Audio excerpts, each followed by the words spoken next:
Goodnight Punpun might be one of the most talked about manga series I've ever come across, and after finally reading it, I can absolutely see why, although I do have some thoughts.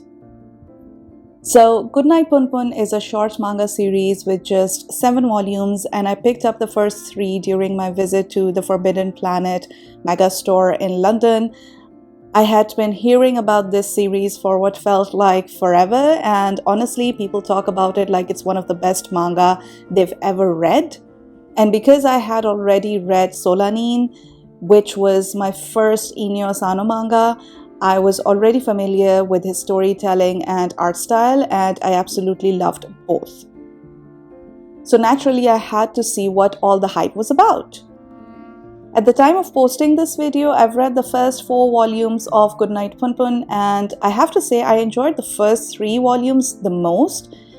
Volume 4, this might be a slightly unpopular opinion, but it felt a bit like a filler to me. Now, don't get me wrong, I understand why the story needs it, and I can see how it fits into Punpun's journey, but compared to the first 3 volumes, it didn't hit me quite the same way. That said, I'm really looking forward to starting volume 5 because I'm hoping that that's where we begin to see the next stage of Punpun's life unfold. Now, as a collector, I have to talk about these covers.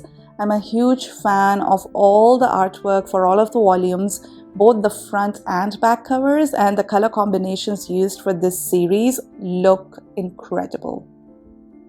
But one of my favorite details has to be the spines. When you line them up together, they connect to form an image of Punpun, and it's such a cool design choice. A small detail, but it makes these look amazing on a shelf.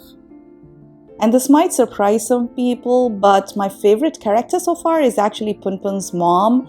I would genuinely love to know if anybody else feels the same way, or if you have a completely different favorite character.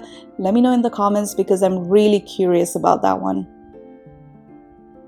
Reading more of Goodnight Punpun has also made me want to explore even more of Inyo Asano's work. So I ended up picking up this one-shot manga, Downfall, and honestly, I'm really interested in reading more of his stories and seeing how they compare.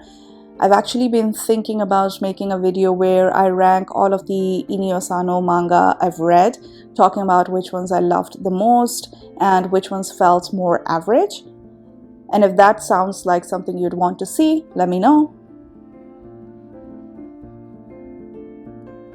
And that's all for today. I'll see you in the next one.